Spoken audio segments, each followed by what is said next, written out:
Magandang araw po. So, next example natin, itong frame na to with a load of 12 kilonewton per meter, a uniform load that is projected downward. No? Titingnan natin, meron din itong hinge. No? One hinge frame with two pin supports. We have four reactions. Okay? And meron tayong hinge as this FPD shows. So, kung kukunin natin yung determinacy, four reactions, four members, 5 joints. So, by our formula, it is statically determinate because of this internal hinge. So, may pagkakataon tayong mag-take ng moment dito sa C. So, yan. And the reactions are 12K, 12K, and 48, 48. Okay? Okay. So, itong example na to is to present no, yung ganitong klase ng projection ng load na it will be converted no sa along the perpendicular to the slope of the roof, no? And para ma-address din natin yung eggshell nito, no? Paano gawin yon? Tingnan natin dito. Sinulve ko din yung reaction dito. Yan, para ma-review kayo doon sa pagkuha ng reaction. Like, kung titingnan natin enter frame, no? Total lang natin yung yung uniform load that is symmetrical frame. So, pag-atian lang ng AY and EY, take 48 kilonewton sila. While if you want to get the AX and EX, okay, kailangan nating partihin yung member ABC. And because we have internal hinge here. So, yan, mag-take tayo ng moment sa C and isa lang unknown mo yung AX lang. And I got 12 kilonewton at right, going to the right direction. Okay, and of course, to resist that, CEX should be 12 kilonewton din, going to the left naman. Okay, so ito yung mga final positions nila. Then, kukunin na natin yung member forces. Okay, pagpaparte-partehin natin sila doon sa bawat joint. So, we have joint A. We have joint A. And joint, meron tayo dito ang projected load na 12 kilonewton per meter. It is 12 kilonewton per meter. So, kunin natin yung total nito, which is 12 times yung total niya in the projected length. Ang projected length niya is 4. Okay? 4 meters. So, therefore, 12 times 4, 48. So, meron ka ditong 48. So, yan. Para ma-project natin yung perpendicular at saka dito, perpendicular and parallel component ng uniform load sa slope na ito, we should multiply it by the length of that slope. So, diba this is 3? Okay? So, we have 3, 4, 5 length. So, meron kang 5. So, i-distribute natin yung total load na 48 sa 5. So, divide mo ng 5. Meron kang 9.6 kilonewton per meter. So, ang projection na niya ngayon is hindi na ganyan. So, ipo-project natin siya. So, medyo baba lang natin to. Yan. Project natin siya dito na ganyan na siya. So, gravity loads pa rin pero naka-project naman siya on 5 meter length. So, ito yung 9.6 kilonewton per meter.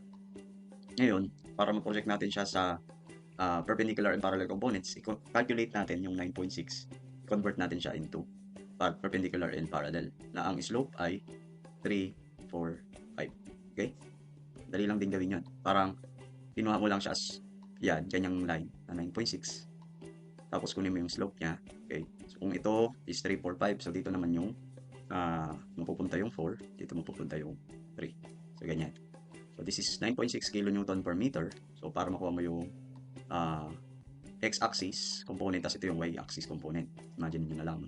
Ito yung projection natin. This is x, this is y. So, para makuha mo yung sa x, okay, 9.6, slope niya sa 4, 5. So, ilan yan? 9.6, 4 over 5. It is 7.68 kilonewton per meter. And sa y is 9.6, 3, 5. So, yan lang. Yung 5.76. Okay, 5.76 kilonewton per meter. Again, kinonvert lang natin yung along the projection nung 12 kilonewton per meter na gravity load sa on top, no? Tapos, dinivert natin into slope of 5 meters. And then, kinuha natin sa direksyon ng y perpendicular and x parallel. So kung i-distribute natin siya ngayon dito sa slope, ang magiging ano na niya, loading ay ganito.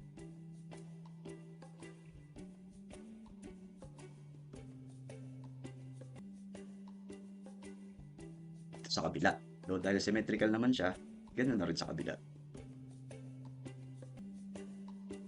Okay? Now we are ready to practice or to solve the member forces. Okay? In-address lang natin to, no? Yeah. Okay? So next. So simulan ko sa pagkuha ng member forces dito sa column AB. Again, gaya ng una, hindi na ako nag-by joints, no, para ma-lessen yung ating solution. And to be understood naman, no, na we need to maintain equilibrium dito sa bawat element. So sa column na to, meron na tayong known forces na 48, 12, no? Kita niyo yan. And supposed to be sa fixed connection is tatlo dapat ang reaction. An axial, a shear, an axial, and a moment, no?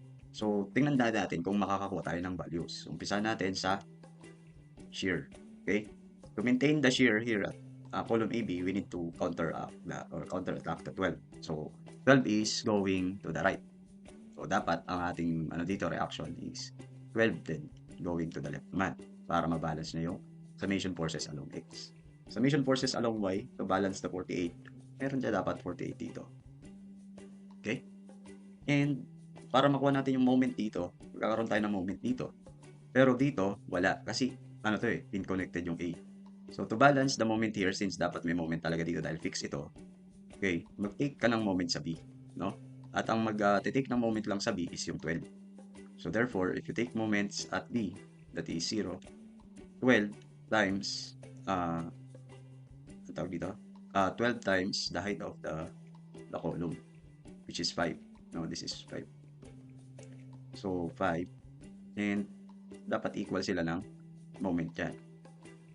Yeah, so the moment at B is 12 times 5, 60. Okay? 60 MB. So, paano direction niya? That should counter the 12. So, if the 12 will go counter, so yung ating moment dito should go to clockwise. So, this is 60. Okay? Gets natin yon. And to transfer all the data dito sa beam natin, no, sa beam BC, as slope BC, no, i-transfer mo yung mga forces na to pabalik. So same value 48, dapat equilibrium sila yan. Tapos yung 12 sa ganitong direction naman, di ba? And then yung 60 na moment. So 60 na moment is clockwise dito, so dapat pagdating dito ay counter na siya. Okay? Yan. So meron ka ng reaction sa point B, kailangan na lang natin ng mga reaction sa C. Okay? But this time, gusto natin na in parallel and perpendicular yung magiging reaction sa BC. Para pag drawing natin yung projection ng shear and moment is pa ganyan. Diba? Ito yung y-axis mo, ito yung y-axis mo, ito yung x-axis mo. Ganun dapat yung goal natin pag may mga slopes. Okay? So, sir, i-convert ko tong 12 and 48. Yes, sa parallel and perpendicular na components. Basta ang slope nito is 3, 4, 5. Naintindihan? So, siguro para mas mabilis, ganito na lang muna. Kumpletuhin muna natin yung magiging reactions natin. So, dito tayo sa kabila muna para mag-meet tayo sa gitna. So, to address the ED here. Yan. Yan. To address this ED or DE column. So, satisfy muna natin. This should be 12. Yan. Diba? So, balance. That's that, horizontal 12. And this should also be 48. Okay? And magkakaroon ulit ng moment due to this 12 kilonewton. Tapos, dahil fix ito. So, this time, pag ganito naman yung kanyang 60. Counterclockwise naman siya. Kasi ang ating 12 kilonewton is going to clockwise. This is also 5 meters. Yan. Tapos, ita-transfer natin siya ulit dito. Clockwise naman siya dito. Again counter dito, clockwise dito. Tapos, i-transfer mo din yung 48. Tapos, yung 12. So, meron na tayong ganyan. Ngayon, kunin natin yung total loads ng mga ito. Sabi natin, uniformly distributed na siya parallel and perpendicular to the BC, no? So, kunin natin as 7.68 times 5. So, we should have 38.4. Okay? So, yung total load natin dito is 38.4 kilonewton. While the axial is 5.76 times 5. Okay? So, ang total, total axial is 28.8. Going to that direction. Okay? Paano ko nasabi yun? Kasi yung distribution natin dito, di ba? Pag ganyan. Ganyan. So, yung kanyang axial is pag ganyan. Tapos ito yung kanyang perpendicular. Gets natin yan, no? So, ano na nga ulit yun? 28.8. Yan na yung total niya ngayon. At beam BC. So, to address that, ito kaya, yung 12 and 48 should be converted in, so paano? Ganito lang. Si 12, okay, kunin niyo yung slope niya. Okay, tapos yung 48 din. Ganyan siya. Okay, isa yan sa way. Basta yung 60 dyan, maintain nyo lang yan. Hindi siya makikialam sa shear and axial. Okay, so kung this is the orientation of 12, that is horizontally, no? I-distribute yung slope na 3, 4, and 5. So ito magiging 4, ito magiging 3. Okay? So, alam ko naintindihan nyo na yung mechanism ng slope, no? Or kung hindi man, na hindi kayo sanay sa talaga, may mnemonics na dyan. Halimbawa, gawin nyo itong, okay, theta. Okay, gawin nyo itong theta. Ang opposite ng theta is 3. Ang adjacent is 4. Diba? So, tapos i-distribute nyo yung theta. Okay, so, halimbawa, ito is parallel to this. So, if you can see, this is theta. Diba? Tapos, distribute yung ganyan. This is alpha. Sabihin natin alpha kasi 90 degrees. Minus theta is alpha, for example. Tapos, i-distribute nyo siya dyan. Okay? Ganyan. Tapos, ito. Diba? Sorry, hindi pala yan. Okay? So, 90 degrees ito. Tapos, ito, theta din to. Diba? Okay. Kasi, by angle, ay by, opposite angles, theta din siya. So, theta, okay, yes, okay, theta, and then, this is perpendicular, okay, perpendicular axis, yan. Ito ngayon yung bago mong y, ito yung bago mong x. So, ganyan, no? Yan. So, if this is theta, mali pala ako. Dapat pala ito, hindi 4, hindi 3. At ito, this is also theta. Baga, this is 3, and this is 4. This is 5. Okay? Tapos pagdating dito sa 48, ganun din. Para yan, going at this direction, ito yung theta mo, ito yung alpha, di ba? Okay, so, ibig sabihin, ito rin yung theta. Di ba? Ibig sabihin, ito yung theta mo. Yan, parallel lang, no? So, opposite niya is 3, this is 4, and this is 5. Okay? Yan, I hope na intindihan nyo, no? Pero, technique lang naman yan. Pero dahil nga nakikita rin naman natin if we scale our drawings, ganyan yung magiging sloping niya. To be distributed lang yung slope. So later on, you will convert 12 kilonewton into parallel and perpendicular to BC. So, anong mga values yon? Okay, so si 12, 4/5. Okay. That is 9.6. Okay, so mapupunta dito, 9.6. Kapal. Isa natin. Yan. So, 9.6. Tandaan nyo lang 9.6 para sa 12. And then yung 48. Okay, 48. 3 naman over 5. Okay, so 28. So, plus 28.8. So, yan yung component niya. While dun sa magiging vertical component, yung 12 naman niya is 3/8 naman paakyat. Diba? But this is 4/5, 48. 4/5. So, meron tayong 38.4. And to sum up, nag-govern si 38.4, kunin mo yung resultant, 38.4 minus, and to that direction, si 9.6 and 28.8 i-add mo. Dahil para sila ng direction, 0.4. So, na-convert na natin yung 12 and 48 into these components. Diba? Ganun lang. So, para kasi makakuha natin by shear diagram yung ating shear and moment diagram along this slope po mamaya. So, yun, no? And to clear this up, okay, para malinis, tingnan. Yan. Pinakita ko lang kasi kung paano. So, magiging ganito na siya. Yan. And then we have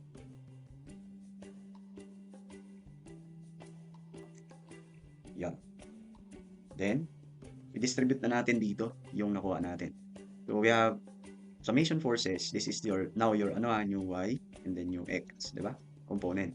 So, isipin mo at y axis, summation forces, along y0, di ba? To balance 38.4, required ka maglagay dito ng, okay, papantay or pabalance sa 38.4. 38.4 minus 31.2.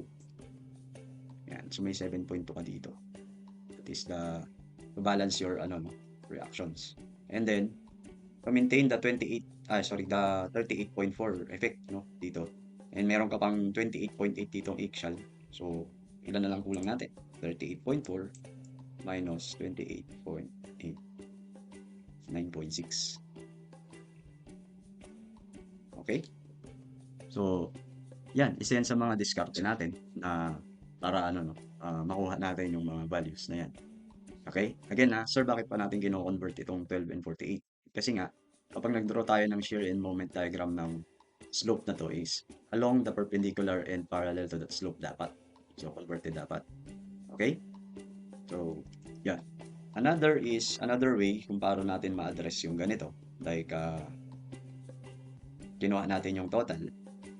Okay? So, if we take moment at this point, okay, pwede rin naman ganito. Yung B, okay, so wag muna natin i-distribute kunwari yung 48 at saka 12. Okay, basta may 60 ka dito. Okay, na so imagine, maglalagay ka dito ng perpendicular reaction at saka ng axial. Tandaan mo yan So, tawagin natin siyang CX, tapos ito CY. Pero, again, along to this, axis Ito yung axis mo. Yan dapat ang pumapasok sa isip mo na axis. Yan. Hindi yung ganito. Kasi naka-slope yung naka-slope yung beam mo. So, ganito dapat kino-convert natin. So, dahil kinonvert mo na yung uniform load, mas madali mo na siyang tingnan. Like, 38.4, mag-moment siya sa B, tapos yung CY mag-moment siya sa B. So, makukuha mo na yung CY. So, 38.4 times, anong moment arm niya? Kalahati ng 2.5. Going to the clockwise direction. Tapos, yung 60 kN mo dito, meter, is going to clockwise, so minus 60 ka ngayon. Yan. Tapos, yung CY mo na kukunin is magte-take ng moment sa B, and ang moment arm is 5. So, tawagin natin siyang C or X, no? X times 5. Pero that is going to counterclockwise. Yan, minus din siya. Counterclockwise. So, X, no? X muna. And then, moment arms 5. And to maintain dapat ng equilibrium. Equals to 0. Yan, makukuha mo yung X at 7.2. Oh, may mas madali palang way, sir. Okay. Pinakita ko lang kanina yung another way. Okay? Parang kung tuloy-tuloy ka papunta doon. So, another checking yan. Okay? So, yun din yung advantage na kinonvert na natin yung uniform loads into perpendicular and parallel to the beam. So, tama, no? 7.2 din. Okay. What about the CX? Paano natin siya kunin? So, if we take summation forces at X dito sa beam na to, ang unknown mo is CX, unknown mo rin is BX. Okay? So, technically, magkakaroon ka ng 2 unknowns. So, hindi ka rin naman pwede mag-moment sa C, or hindi ka rin mag-moment sa B. Okay? So, talagang kailangan nating i-divert is 12 and 48, no? Into X direction or X axis. So, hindi naman din pwedeng sabihin mo na bawal yung hindi mo pwedeng sabihin na, okay, ang hypotenuse niyan is 48 squared plus 12 squared. Okay? Square root. Okay? So 49.48. Mali na yun. Okay? Hindi natin kinukuha yung resultant ng dalawa. Bagkus, kinukuha natin yung components of the 12 kilonewton and 48 kilonewton along the x-axis ng slope, along this slope. So technically, babalik ka lang din pala dito sa okay, pag-divert na ito. Okay? So yan. Okay, tinuro naman na natin kung paano. So finally, we have this uh, drawing. Ito na yung distribution force ng slope na yan. Okay? And dahil symmetrical naman siya, so i-distribute nyo na lang papunta dito. 9.6. Then dito, gawin natin kulay. 9.6. And we have 7.2. And then, meron din tayo dito 7.2. So, magiging 31.2 naman to. And then, magiging 38.4. Okay? And that's it. Ma-distribute na natin yan. And para magkaroon tayo ng magandang presentation, medyo magulo na. Ayan, pinakita lang naman natin yung solution. Okay, check natin. Ilipat natin lahat dito. Okay, ito na siya. So, pwede na nating i-draw yung shear and bending moment diagrams. No? So, tayo, ang gagawin natin para mas organize siya, iwa-iwalay natin. Siguro dito ko muna ito ilagay and then unahin natin siya. So, maglaro tayo dito ng kanyang shear moment diagram. Nakatayo yan. So, imagine nakatayo din dapat yung ating Yan. So, shear diagram, ang shears natin is yung 12. Ayan. Yan. So, going this direction. So, yan. Negative 12. And then 0. 0 shear. And then, babalik niya as positive 12. So, meron kang shear diagram na negative 12. Yan. Tapos, sa moment diagram naman, drawing lang tayo ng equivalent moment diagram nito. So, since we have pin connected dito, di ba? So, 0 moment yan. 0 moment.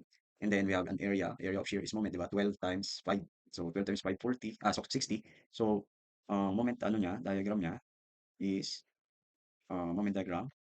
Teka na. Okay. So, we have 0, di ba? Minus 60.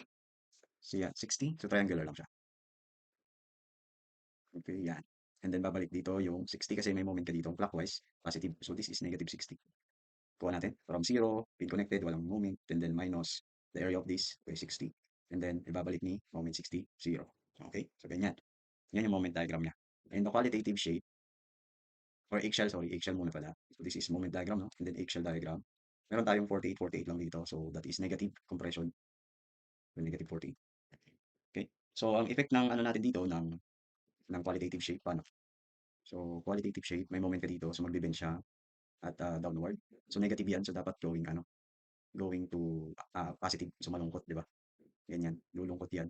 Yan, hanggang sa 0. Yan. Okay? Moreover, parang ganito. Ganyan natin kulay. Yan. Ano ba? Um, 5. So, ganito yung magiging niya. So, may compression. So, medyo bababa ng konti. Tapos, mamumove siya ng konti dito. Yan. Palagay na natin ganyan. Dahil doon sa negative moment. So, ang negative moment is sad. Di ba? Sad siya? Reaction. Or sad qualitative shape. So, negative. Ganyan muna. So, yan. This is sabi ko na ipo-project natin siya dito. Yan. Para ka lang din nagdo-drawing ng shear diagram na horizontal pero nakatabingi ka ganun.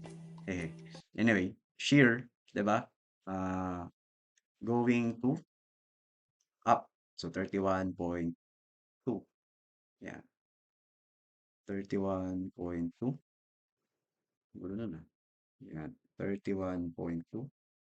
And then meron tayong uniform load dito. So, the uniform load na 7.68. So 31.2 minus 7.68 times 5. Yan. So, negative 7.2. Okay. And then going the... Okay, that's it. That's your diagram. Okay. And meron tayong moment diagram. Yan. Kunin natin yung area nito. Well, actually, meron ka muna palang negative 60 dito. That is counterclockwise. So, bababa muna ng 60. So, we have negative 60. And the effect of this area, yan, 31.2. Pero ito, ano kaya to? Anong link yan? Para makuha natin by area method. So, this is 5 minus x. This is x. Similar triangles lang. 31.2 over x, and then 7.2 over 5 minus x. Oops, sorry. Yun, no? Mali. Okay. Ba't yan? 7.2 5 minus x. Okay, wala naman akong... Okay, shift solve ulit natin. 4. Ayun, 4.0625. Yan. Yan.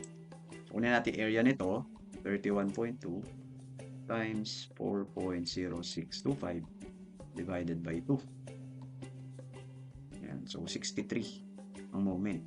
No? 63.375. Itong area pa lang na to. Eh, di ba meron ka negative 60 dyan? So, negative 60 muna. I-add mo yung area na to as moment. Meron ka lang 3.375. Okay?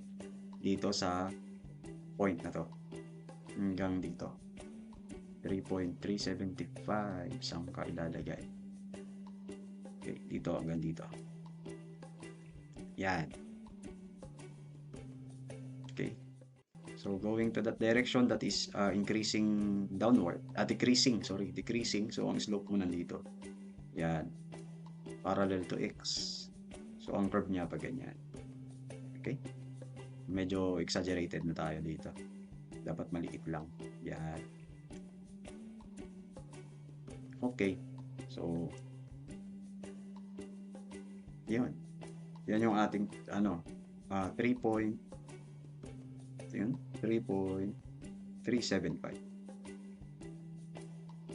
Ganyan yung slope natin ha. Kasi decreasing. No? Decreasing yung ating shear. And then, isasara nitong area na to. Technically, dapat mag-0 yan. Kunin mo natin area niyan. So, 5 minus 4.0625. That would be 0.9375 dapat to. So, times 7.2 divide 2. So, 3.375 nga. So, negative. Nag-0 siya. So, ganyan natin i-drawing yung moment diagram nito. Okay? Axial.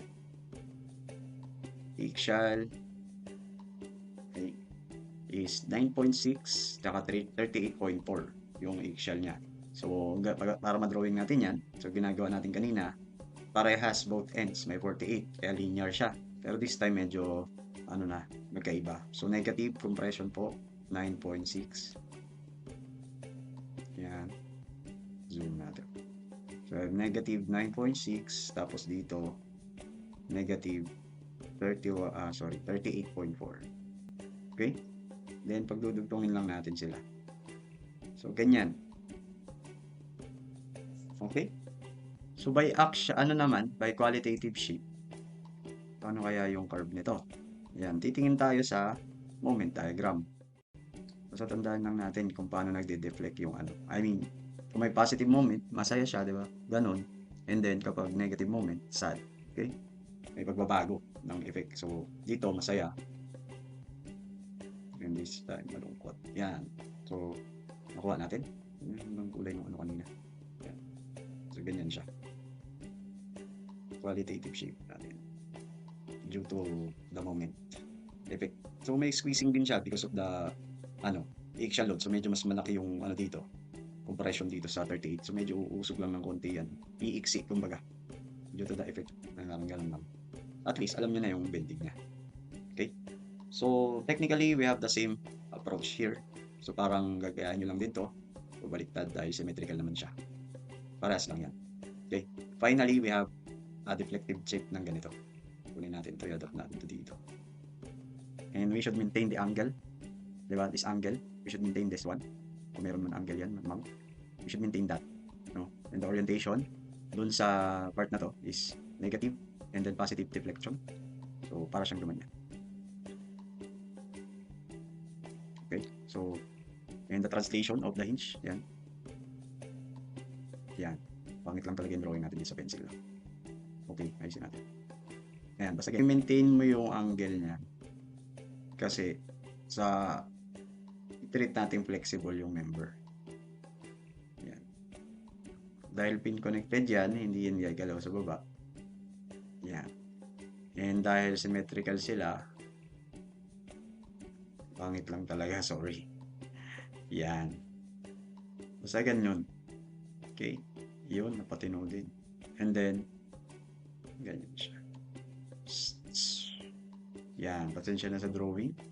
Pangit yung pen tablet ni sir. Yan. And then, i-maintain din dapat natin yung slope dito. So, ganyan yung nangyayari, no? And ganyan yung purpose nung ano natin, nung topic na to. Bagamat